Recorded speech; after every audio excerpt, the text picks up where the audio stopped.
नमस्कार, मी प्रोफेसर उज्ज्वला भोर, मराठी विभाग राव बहादूर नारायणराव बोरावके कॉलेज श्रीरामपूर। विद्यार्थी मित्रांनो, आपण मागील काही भागांपासून MA मराठी भाग 2 या वर्गाच्या पेपर क्रमांक 5 बद्दल चर्चा करत आहोत। आपण मागच्या भागामध्ये श्राव्य माध्यमामधील लेखनबंधांचा विचार केलेला होता। त्यामध्ये बातमी आणि उद्घोषणा या कार्यक्रमांचं लेखन कसं करायचं किंवा संहिता लेखन कसं करायचं याबद्दल आपण माहिती जाणून घेतलेली आहे। आजच्या या भागामध्ये आपण आणखी एक लेखनबंध विचारात घेत आहोत आणि तो आहे भाषण। भाषण हा लेखनबंध काय आहे किंवा आकाशवाणीवरून दिलं जाणारं भाषण हे नेमकं कसं असतं ह्याविषयी आपल्याला जाणून घ्यायचं आहे। त्यापूर्वी भाषण म्हणजे काय याची आठवण मी आपल्याला करून देऊ इच्छिते। आठवण मी म्हटलेलं आहे याचं कारण आपण FY पासून किंवा अगदी 12वी पासून भाषण या विषयावर आपण माहिती घेत आहोत। तशा पद्धतीच्या अभ्यासक्रमामध्ये मुद्दे आपल्याला आहे आणि त्यामुळे मी असं गृहीत धरलेलं आहे की भाषण किंवा हे कलाकौशल्य आपणाला माहीत आहे। पण तरी एक उजळणी म्हणून मी आपल्याला म्हणजे इथे सांगू इच्छिते की माणूस हा जसा बोलका प्राणी म्हटला जातो तसाच माणूस हा बुद्धिमान प्राणी म्हटला जातो। आणि मग आपली बुद्धी आणि आपलं बोलण्याचं कौशल्य या दोन्हींचा मेळ साधून माणसाने आणखीन एक कौशल्य किंवा आणखीन एक क्षमता निर्माण केली आणि ती म्हणजे भाषण। मग माणूस अनेक वेळा बोलत असतो, त्याला आपण संभाषण म्हणतो। जेव्हा 2 किंवा अधिक माणसं एकमेकांमध्ये बोलतात तेव्हा त्याला संभाषण म्हटलं जातं। पण माणसाला संभाषण येऊ लागलं की मग त्याच्या पुढचं कौशल्य माणसाला प्राप्त करावं असं वाटतं, ते म्हणजे भाषण कौशल्य। भाषण हे कधी माणूस करू शकतो तर जेव्हा माणसाला एखाद्या विशिष्ट क्षेत्राची काही माहिती होते, त्याविषयी इतरांना ऐकवण्यासारखं त्याच्याजवळ काही ज्ञान, काही माहिती, काही आणखीन म्हणजे कल्पना, विचार, आपली मतं असं काही असतं किंवा निर्माण होतं, तेव्हा माणसाला असं वाटतं की आपल्याला जे जाणवलेलं आहे, आपल्याला जे समजलेलं आहे किंवा आपल्याला जे पटलेलं आहे त्याविषयीच्या आपली जी काही मतं तयार झालेली आहे ती इतरांना आपण ऐकवावी आणि त्याच्यामधून त्या व्यक्तीला सुद्धा त्या विषयीचं ज्ञान द्यावं असं जेव्हा माणसाला वाटतं तेव्हा साहजिकच भाषण असा प्रकार अस्तित्वात येतो। आणि इतरांना देखील मग या व्यक्तीचं हे भाषण आपण ऐकावं असं वाटतं, कारण जे आपल्याकडे नाही, जे आपल्याला समजलेलं नाही, ज्याविषयी आपलं काही मत आपल्याला ठरवता येत नाही, ते निदान दुसऱ्यांचं आपण ऐकवावं, समजून घ्यावं अशी माणसाची एक प्रवृत्ती निर्माण होते आणि त्यामधून मग माणसाला भाषण ऐकावं असं वाटतं। असं हे भाषण हे एक कौशल्य आहे असं FYला आपण शिकलेलं आहोत। श्रवण कौशल्य, संभाषण कौशल्य, वाचन कौशल्य, लेखन कौशल्य आणि त्याच्या पुढचं कौशल्य म्हणजे भाषण कौशल्य। मग असं हे भाषण कौशल्य किंवा भाषण कौशल्याला आवश्यक असं भाषण म्हणजे नेमकं काय तर बघा, मी इथे व्याख्या केलेली आहे की संभाषण आणि भाषण हे दोन्हीही व्यक्तीकडून केलं जाणारं बोलणं असतं। असं जरी असलं तरी भाषण आणि संभाषण यामध्ये फरक आहे हे आपल्याला लक्षात घ्यावं लागतं। संभाषण हे समुदायामध्ये एकमेकांशी घडणारं किंवा 2 किंवा अधिक व्यक्तींमध्ये एकमेकांशी प्रतिक्रियात्मक होणारं ते बोलणं असतं। तर भाषण हे मात्र एकाच व्यक्तीकडून इतरांना बोललं जाऊन ऐकवलं जाणारं असं असतं।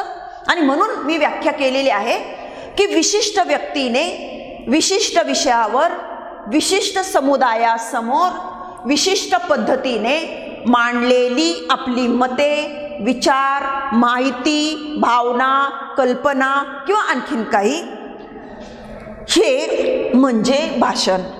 आता मी इथे जशी आपण व्याख्या करतो लोकशाहीची, लोकांनी लोकांसाठी करवी चालविलेले राज्य म्हणजे लोकशाही, तुम्हाला कदाचित त्या व्याख्येची आठवण व्हावी अशा पद्धतीने मी काही शब्द इथे योजलेले आहे।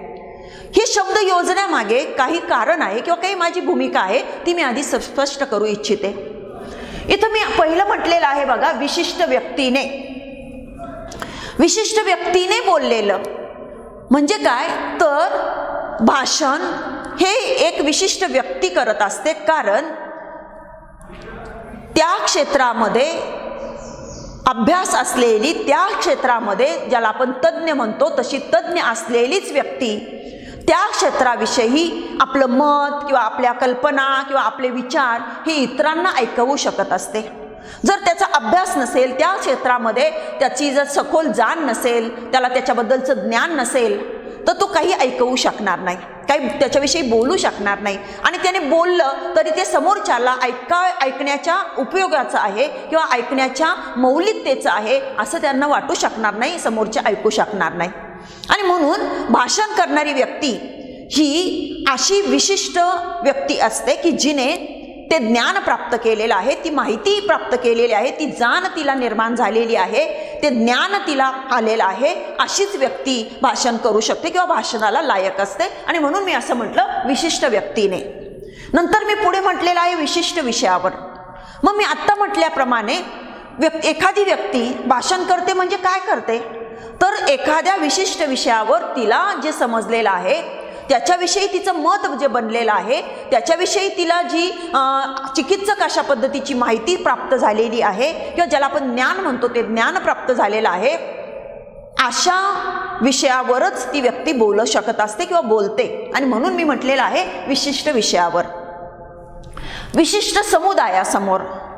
मग अशी त्या व्यक्तीने बोललेलं ऐकणारा जो समुदाय असतो किंवा जो श्रोतृवर्ग असतो तो सुद्धा त्या विषयाशी संबंधित असावा लागतो, तर त्याला त्या व्यक्तीचं ते बोलणं ऐकण्यामध्ये रुची वाटू शकते किंवा त्याला ते आकलन होऊ शकतं किंवा त्यांना त्याच्यामध्ये काही स्वारस्य वाटू शकतं आणि अर्थही वाटू शकतो, म्हणजे ते ऐकायला पाहिजे अशी गरज त्याला वाटू शकते. आणि म्हणून अशा विशिष्ट समुदायासमोरच त्या व्यक्तीचं ते भाषण म्हणजे होऊ शकत असतं. नंतर विशिष्ट पद्धतीने म्हणजे प्रत्येक व्यक्तीची आपली मतं, आपले विचार, आपलं ज्ञान मांडण्याची एक विशिष्ट पद्धत, एक विशिष्ट शैली असू शकते आणि त्या विशिष्ट शैलीनेच ती व्यक्ती आपलं ते म्हणणं मांडत असते. आणि म्हणून असं सगळं लक्षात घेऊन मग अशी व्याख्या करता येऊ शकते. मी ती करण्याचा इथे प्रयत्न केलेला आहे की भाषण म्हणजे काय तर भाषण म्हणजे केवळ एका व्यक्तीने मोठ्या समुदायासमोर किंवा समोरच्या लोकांसमोर काहीतरी मांडणं, आपले विचार, आपल्या कल्पना मांडणं एवढंच नाही, तर ती व्यक्ती सुद्धा विशिष्ट असते आणि ती जे मांडत असते तेही विशिष्ट असतं. ती ज्या पद्धतीने मांडत असते ती पद्धत किंवा ती शैली विशिष्ट असते आणि त्यासाठीचा जो श्रोता वर्ग असतो किंवा उपस्थित वर्ग असतो तो सुद्धा काही एका विशिष्ट म्हणजे स्वरूपाचा असतो. आणि म्हणून ही व्याख्या अशी आपण भाषणाची करू शकतो. आता मला इथे बोलायचं आहे ते म्हणजे आकाशवाणीवरील भाषण या लेखनबंधाबद्दल. आणि म्हणून मी त्याच्याकडे आपणाला नेईन की भाषण हे नेहमी व्यासपीठावरून समोरच्या समुदायाला, समोरच्या लोकांना केलं जात असतं. त्यामुळे भाषण करणारा व्यासपीठावर असतो किंवा निदान त्या समुदायाच्या समोर असतो. याचं कारण म्हणजे त्या समुदायापेक्षा हा भाषण करणारा, ज्याला आपण म्हणू थोडासा वरच्या पायरीवरचा, म्हणजे मी आत्ता सांगितल्याप्रमाणे असतो. म्हणजे समुदायाला जे ज्ञान नाही, समुदायाला जे माहिती नाही, समुदायाला ज्याच्याबद्दल काही ठरवता येत नाही, ते सगळं म्हणजे ठरवता येणारा, ते ज्ञान असणारा, ती माहिती असणारा असा तो समोरचा भाषण देणारा असतो. त्याला वक्ता म्हटलं जातं आणि समोरच्याला श्रोता म्हटलं जातं. वक्ता हा समोरच्या श्रोत्याला काहीतरी सांगत असतो आणि म्हणून भाषणाची अशी व्याख्या आपल्याला करता येऊ शकते की वक्त्याने श्रोत्याला ऐकवलेले आपले विचार, माहिती, ज्ञान म्हणजे भाषण.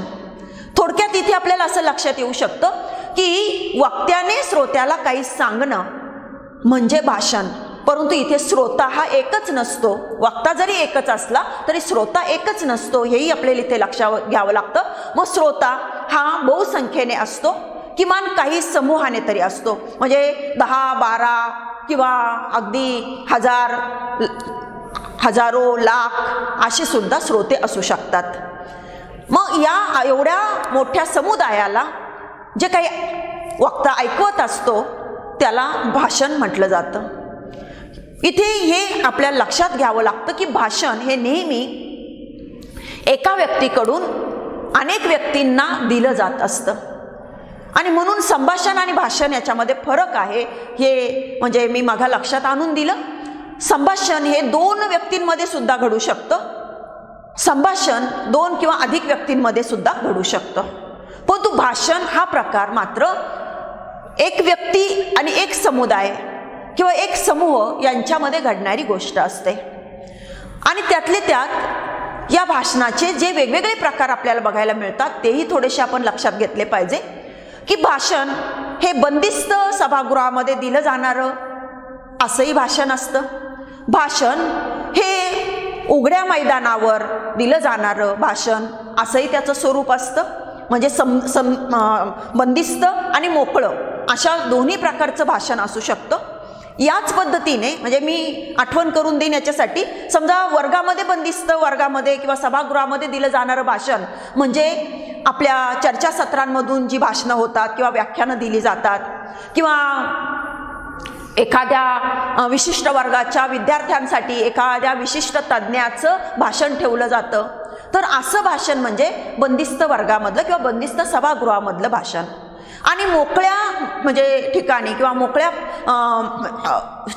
मैदानावर दिलं जाणारं भाषण म्हणजे त्याचं उदाहरण म्हणून मी सांगेल की होणाऱ्या राजकीय सभा. राजकीय सभांमध्ये मोठा समुदाय असतो, मोकळ्या मैदानामध्ये असतो आणि कुणीतरी वक्ता आपले विचार तिथे व्यक्त करत असतो. जसं म्हणजे बंदिस्त भाषण आणि खुल्या मैदानावरचं भाषण असे 2 प्रकार भाषणाचे आपल्याला लक्षात घ्यावे लागतात. तसंच मी व्याख्येमध्ये म्हटल्याप्रमाणे विशिष्ट विषयावरचं विशिष्ट व्यक्तीकडून दिलं जाणारं आणि विशिष्ट समुदायासमोर दिलं जाणारं असंही भाषणाचं स्वरूप लक्षात घेऊन भाषणाचे काही प्रकार केले जाताना आपल्याला दिसतात. मग हे प्रकार सांगायचे म्हटले तर आपल्याला असे सांगता येतील की विद्यार्थ्यांसाठी केलं जाणारं भाषण किंवा शेतकऱ्यांसाठी दिलं जाणारं भाषण, महिला वर्गासाठी दिलं जाणारं भाषण किंवा मग विज्ञान विषयक भाषण, ऐतिहासिक विषय म्हणजे ऐतिहासिक भाषण किंवा आणखीन साहित्यिक भाषण. तर असे भाषणाचे वेगवेगळे प्रकार आपण करू शकतो. माध्यमांनुसार करायचं झालं तर मग प्रकट किंवा म्हणजे प्रत्यक्ष भाषण म्हणजे ज्याला आपण व्यासपीठावरील भाषण म्हणतो ते, दृकश्राव्य माध्यमावरील भाषण म्हणजे जे TV वरून आपण भाषण ऐकतो. मग नुकतंच 26 जानेवारी होऊन गेलेली आहे, त्या दरम्यान त्या निमित्ताने आपण आपले भारताचे पंतप्रधान राष्ट्रपती यांनी दिलेली भाषणं आपण ऐकलेली असतील. आणि श्राव्य माध्यमावर दिलं जाणारं भाषण म्हणजेच रेडिओ किंवा आकाशवाणीवरून ऐकवलं जाणारं भाषण, कारण इथे आकाशवाणी हे श्राव्य माध्यम आहे हे आपल्याला विसरता येत नाही. तर अशा या श्राव्य माध्यमाच्या भाषणाचं जे एक वेगळं स्वरूप आहे ते आपल्याला लक्षात घ्यावं लागतं. कारण जेव्हा प्रत्यक्ष भाषण असतं तेव्हा प्रत्यक्ष भाषणामध्ये श्रोता आणि ऐकणारा म्हणजे समुदाय, जो श्रोता समुदाय आणि देणारा वक्ता, भाषण देणारा वक्ता हे दोघेही समोरासमोर असतात. त्यामुळे समोरासमोर असणाऱ्या श्रोत्यासमोर जेव्हा वक्ता भाषण देत असतो तेव्हा वक्त्याला श्रोत्याच्या हावभावांवरून किंवा श्रोत्याच्या चेहऱ्यावरून, श्रोत्यांच्या हालचालीवरून साधारणतः आपल्या भाषणाची दिशा ठरवता येऊ शकते. आपलं भाषण श्रोत्यांना रुचतंय की नाही, आपलं भाषण श्रोत्यांना समजतंय की नाही, आपलं भाषण श्रोत्यांचं ऐकण्याची मनस्थिती परिस्थिती किती वेळ टिकू शकते, या सगळ्या गोष्टींचा जसा अंदाज वक्त्याला घेता येतो आणि त्या पद्धतीने आपल्या भाषणाला त्याला जशी दिशा देता येते त्याच पद्धतीने आणखीन असंही करता येतं की बऱ्याचशा गोष्टी न बोलता सुद्धा केवळ ज्याला आपण बॉडी लँग्वेज किंवा देहबोली म्हणतो, या देहबोलीमधून समोरच्या श्रोत्यापर्यंत वक्त्याला पोहोचवणं शक्य असतं.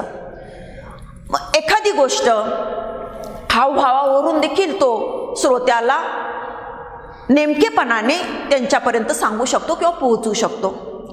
परंतु आकाशवाणीच्या भाषणाचं असं नाही आणि म्हणूनच आकाशवाणीच्या भाषणाचं जे एक वेगळं स्वरूप आहे ते इथे आपल्याला लक्षात घ्यावं लागतं की आकाशवाणीवरचं भाषण हे मुळात भाषण असलं तरी ते लिखित स्वरूपामध्ये अगोदर असतं किंवा करावं लागतं.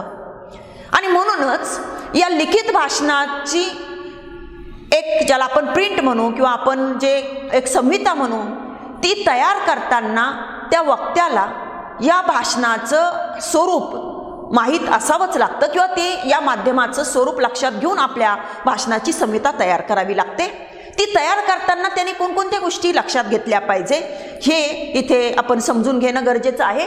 पहिली गोष्ट म्हणजे आपल्याला हे लक्षात घ्यावं लागतं त्या वक्त्याला की आकाशवाणीचं भाषण हे जरी भाषण असलं तरी प्रकट भाषणासारखा इथे श्रोता समोर नसतो, समुदाय समोर नसतो. तर केवळ वक्त्याला बोलत राहावं लागतं. वक्त्याला आजमावण्याची सुद्धा तिथे संधी नसते. मी आत्ता सांगितल्याप्रमाणे व्यासपीठावरच्या भाषणाच्या बाबतीमध्ये वक्त्याला समोर श्रोता समुदाय असतो, त्यामुळे त्याला ते आजमावता येतं की म्हणजे श्रोत्याला काय आवडतंय, काय नाही आवडते, श्रोत्याला समजतंय की नाही समजतंय वगैरे. परंतु इथे आकाशवाणीवरचं भाषण हे अप्रत्यक्ष भाषण असतं, श्रोता वर्ग समोर नसतो आणि तरीही जणू काही आपला श्रोता आपल्या समोर आहे असं एक मानून या वक्त्याला बोलायचं असतं. परंतु खरं तर हा वक्त्याचा एक मार्गी संवाद चालू असतो.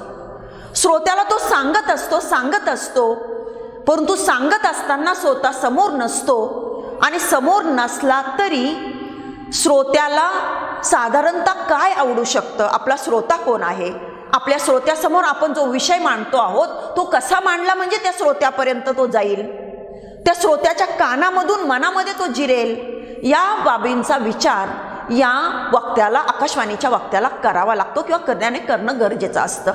आणि म्हणून त्याने हे पक्क ध्यानात ठेवायचं असतं की आपला संवाद हा एक मार्गी असणार आहे. आपल्याला बोलण्याची जरी संधी असली, सलग कुठलाही व्यत्यय न येता बोलण्याची संधी असली तरी देखील आपलं हे जे काही आपण बोलतो आहोत, आपण श्रोत्यांना ऐकवतो आहोत, हे ऐकवलेलं त्यांनी ऐकण्याच्या योग्यतेचं होतं आहे की नाही, आपल्या श्रोत्याला ते कळतं आहे की नाही, याचं भान ठेवून त्याला हे बोलणं करणं गरजेचं असतं. आणि म्हणून या एक मार्गी संवादाचे जे काही फायदे आणि तोटे किंवा सामर्थ्य आणि उणिवा या सगळ्या लक्षात घेऊन किंवा त्याची जाणीव ठेवून या आकाशवाणीच्या वक्त्याने आपलं भाषण करायचं असतं. दुसरं मी असं म्हणेन की आकाशवाणीच्या भाषणाचं स्वरूप कसं असतं, तर आकाशवाणीच्या भाषणासाठीचे श्रोते हे विभिन्न असतात. विभिन्न म्हणजे खूप वेगवेगळ्या प्रकारचे असतात, वेगवेगळ्या ठिकाणचे असतात. म्हणजे बघा, मी आता जसं सांगितलं की व्यासपीठावरच्या भाषणासाठी एक विशिष्ट श्रोतावर्ग असू शकतो आणि या श्रोत्याला बंदिस्त याच्यामध्ये तो असेल तर मग आणखीनच विशिष्टपण येताना आपल्याला दिसतं. पण आकाशवाणीचं तसं नसतं. आकाशवाणीचं भाषण हे एका विशिष्ट विषयावर जरी वक्त्याने दिलेलं असलं तरी ऐकणारा वर्ग हा विशिष्ट विषयाशी संबंधितच असेल असं काही नसतं. कारण जो कोणी रेडिओ लावतो आणि भाषण ऐकतो तो कोणी असू शकतो. मग तो जसा वेगवेगळ्या परिस्थितीतला म्हणजे गरीब, श्रीमंत, मध्यमवर्गीय असा जसा असू शकतो, तसा वेगवेगळ्या जातीचा, वेगवेगळ्या धर्माचा, वेगवेगळ्या सामाजिक परिस्थितीतला, वेगवेगळ्या वयाचा, म्हणजे कळत्या लहान मुलापासून तर अगदी वयोवृद्ध व्यक्तीपर्यंत असाही तो असू शकतो. त्याचबरोबर बुद्धिमान किंवा शिक्षित, उच्च शिक्षित, अर्धशिक्षित, अल्पशिक्षित असाही असू शकतो किंवा निरक्षर देखील. म्हणजे आकाशवाणीच्या वक्त्यासमोरचा श्रोता हा प्रत्यक्ष नसल्यामुळे तो असा विभिन्न प्रकारचा आणि विभिन्न परिस्थितीतला आणि विभिन्न स्वरूपाचा असू शकतो. शिवाय तो रेडिओजवळ बसूनच भाषण ऐकत असेल असं पण नसतं. तर तो वेगवेगळ्या ठिकाणी विखुरलेला असतो, वेगवेगळ्या परिस्थितीत राहून आपलं काम करून कानाने फक्त तो भाषण ऐकू शकतो. असा विभिन्न ठिकाणचा, विभिन्न स्तरातला, विभिन्न स्वरूपाचा असा श्रोता हे आपलं भाषण ऐकणार आहे किंवा ऐकतो आहे याची देखील जाण ही या आकाशवाणीच्या म्हणजे वक्त्याला ठेवावी लागते. आणि मग अशा कुठल्याही श्रोत्याने आपलं भाषण ऐकलं तरी त्याला ते ऐकावंसं वाटेल, त्याच्यामधल्या निदान काहीतरी बाबी त्याच्या कानापर्यंत आणि कानातून मनापर्यंत किंवा बुद्धीपर्यंत जातील, एवढं तरी आपलं भाषण क्षमतावान असलं पाहिजे, किंवा तशा पद्धतीचं असलं पाहिजे याचं एक भान हे या आकाशवाणीच्या वक्त्याला ठेवणं गरजेचं असतं. नंतर तिसरं आकाशवाणीचं स्वरूप, आकाशवाणीच्या भाषणावरचं स्वरूप सांगताना आपल्याला हे लक्षात घ्यावं लागतं की आकाशवाणीच्या भाषणाला काळाचं खूप मोठं बंधन असतं. म्हणजे बघा कसं की समजा मी आता तुमच्या समोर भाषण देते आहे असं आपण गृहीत धरूया. हे भाषण जरी मला 40 मिनिटं नेमून दिलेले असले तरी मी 45 मिनिट सुद्धा करू शकते. आपण बऱ्याच वेळा बघतो की एखाद्या राजकीय सभेमधला वक्ता जो असतो, नेता जो असतो, तो नेता बऱ्याच उशिरा कार्यक्रमाला येतो आणि उशिरा कार्यक्रमाला येऊन सुद्धा कधी तासभर भाषण करतो तर कधी तो आपलं भाषण 10 मिनिटात आटोपतं घेतो. कारण काय? कारण त्याच्या समोर श्रोतावर्ग उपस्थित असतो आणि त्यामुळे त्याला तो अंदाज घेता येतो की आपल्याला आपलं भाषण उरकायचं की चालू ठेवायचं. शिवाय आपल्याला काय मुद्दे सांगायचे आहे परंतु ते सांगण्यासारखी परिस्थिती नसेल तर आपण कुठे ज्याला आपण म्हणतो शॉर्टकट साधणं किंवा कुठे थोडक्यात आवरणं ते करायचं, किंवा मग आपला श्रोता जरा बसायला तयार आहे तर कुठं जरा ते भाषण रंगवायचं, हे सगळं ठरवता येणं त्याला सोपं असतं आणि त्या पद्धतीने तो करू शकतो. शिवाय काळाचं फारसं बंधनही त्याच्याकडे जवळ नसतं. कारण जरी आणखीन पुढचा वक्ता बोलणार असला तरी मला वाटतं की पहिल्या वक्त्याने 5-10 मिनिट जर जास्त घेतले तरी दुसरा वक्ता त्याला माफ करू शकतो किंवा माफ करतो. परंतु आकाशवाणीसाठी तसं नसतं. आकाशवाणी कार्यक्रमाबद्दल मागे माहिती देताना मी तुम्हाला सांगितलेलं आहे की आकाशवाणी माध्यम हे घड्याळाच्या अगदी सेकंद काट्यावर चालणारं माध्यम आहे. म्हणजे इथे सेकंदाचा, मिनिटाचा हिशोब असतो. बातम्यांबद्दल माहिती देताना मी तुम्हाला सांगितलेलं आहे की 7:10 म्हणजे 7:10ला बातम्या सकाळी सुरू होत असतात. जर 7:10 होण्याला एखादा मिनिट अवकाश असेल, काही सेकंद अवकाश असेल तर उद्घोषक तसंच सांगतो की आता अमुक वाजून अमुक म्हणजे 7:07 झालेले आहे. बरोबर 7:10 आपण ऐकणार आहात प्रादेशिक बातम्या आणि त्या पद्धतीने बातम्या सुरू होतात. त्याचबरोबर 7:25ला बरोबर बातम्या संपलेल्या असतात. म्हणजे मला हे सांगायचं आहे की आकाशवाणी हे असं मिनिटाच्या सेकंदाच्या हिशोबाने चालणारं माध्यम आहे. त्यामुळे प्रत्येक कार्यक्रमाची वेळ एक ठरलेली आहे आणि ती वेळ श्रोत्यांना ऐकवलेली सुद्धा असते किंवा सांगितलेली देखील असते. सकाळी जेव्हा दैनंदिनी सादर केली जाते, दिवसभराच्या कार्यक्रमांची जंत्री जेव्हा श्रोत्याला ऐकवलेली असते त्याच्यामध्ये सुद्धा या कार्यक्रमाच्या वेळेचं नमूद केलेलं असतं. आणि त्यामुळे आकाशवाणीच्या वक्त्याला हे सगळं भान ठेवावं लागतं. आकाशवाणीच्या वक्त्याला जो वेळ दिलेला असतो त्या वेळेमध्येच त्याला आपला विषय मांडायचा असतो. तिथे विषय आवरायला किंवा विषय त्याचा म्हणजे विस्तार करायला किंवा त्याचं आपण म्हणू रंगवायला तिथे त्याला वाव नसतो. आणि त्यामुळे जो वेळ दिलेला आहे त्याच वेळेमध्ये आपला विषय नेमकेपणाने, आटोपशीरपणे आणि श्रोत्याला कळेल सुद्धा अशा पद्धतीने त्याला मांडावा लागतो. हे काळाचं एक अवधान जसं त्याला पाळावं लागतं तसंच दुसरी पण एक गोष्ट आपल्याला लक्षात घ्यावी लागते की आकाशवाणीचं भाषण ऐकणारा श्रोता असतो आणि श्रोता म्हटल्यानंतर प्रत्येकाची ऐकण्याची जी श्रवण क्षमता आपण म्हणतो ती फार नसते किंवा तिचा विचार करावा लागतो. मानवी श्रवण क्षमतेचा इथे विचार करावा लागतो. या मानवी श्रवण क्षमता आणि सर्व समुदायातले लोक विचारात जर घेतले तर असं म्हटलं जातं की माणसाची एका प्रकारचं आणि एका ठिकाणी बसून ऐकण्याची क्षमता ही जास्तीत जास्त 60 मिनिट म्हणजे 1 तास असते. 1 तासाच्या वरती माणूस एका ठिकाणी बसून एका विषयावरचं ऐकू शकत नाही. मग ही सगळी क्षमता लक्षात घेऊन भाषणासाठी सुद्धा जास्तीत जास्त 10 ते 15 मिनिट वेळ आकाशवाणीने नेमून दिलेला असतो. त्या 10 किंवा 15 मिनिटातच वक्त्याला आपलं भाषण करायचं असतं.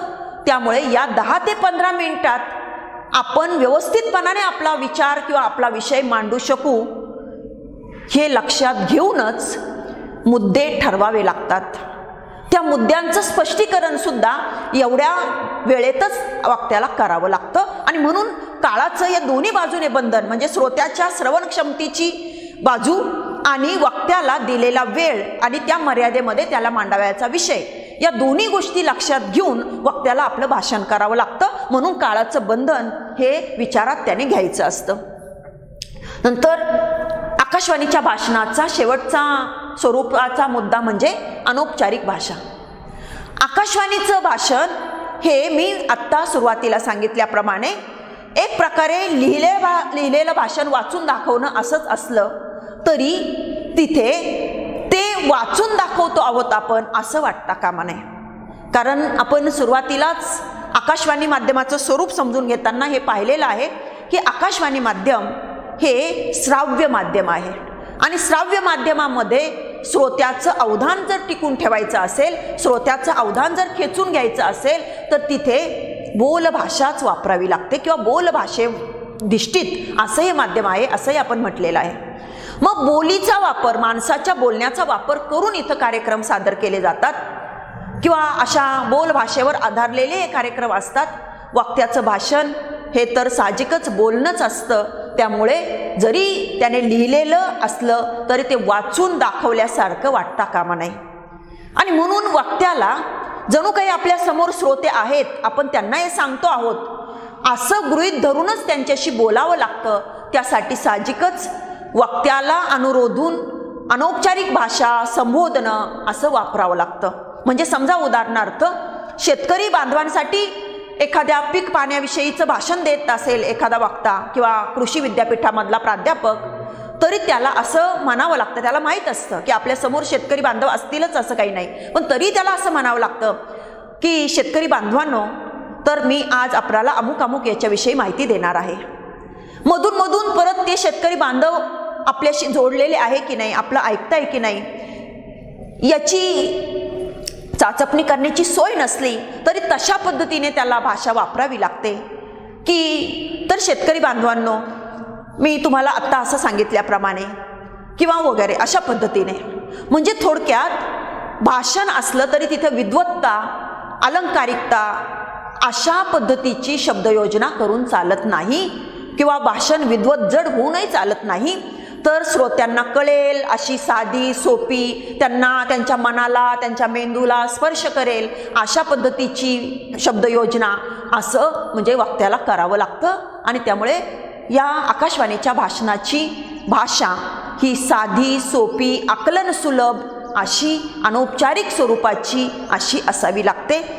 असं हे सगळं जर लक्षात घेतलं तर आकाशवाणीच्या भाषणाचं एक वेगळं स्वरूप असतं हे आपल्याला लक्षात येईल. जसं आकाशवाणीच्या भाषणाचं स्वरूप वेगळं असतं तसं मी आत्ता म्हटल्याप्रमाणे आकाशवाणीच्या भाषणाची संहिता आधी लिहून घ्यावी लागते. म्हणजे नियोजनबद्ध असं ते भाषण असतं आणि त्यामुळे त्या नियोजित वेळेत आणि नियोजित मुद्द्यांच्या स्पष्टीकरणासह ते जर साकार व्हायचं असेल तर त्याची आधी संहिता लिहावी लागते. म्हणजे कागदावर भाषण लिहून घ्यावं लागतं. असं भाषण लिहिण्याचं सुद्धा एक तंत्र असतं, तेही लक्षात घेणं गरजेचं ठरतं. तर असं आकाशवाणीच्या भाषणाचं जे लेखन तंत्र आहे ते आपण पुढच्या तासाला समजून घेण्याचा प्रयत्न करू. आजच्या पुरतं आपण इथेच थांबूया. सर्वांना धन्यवाद.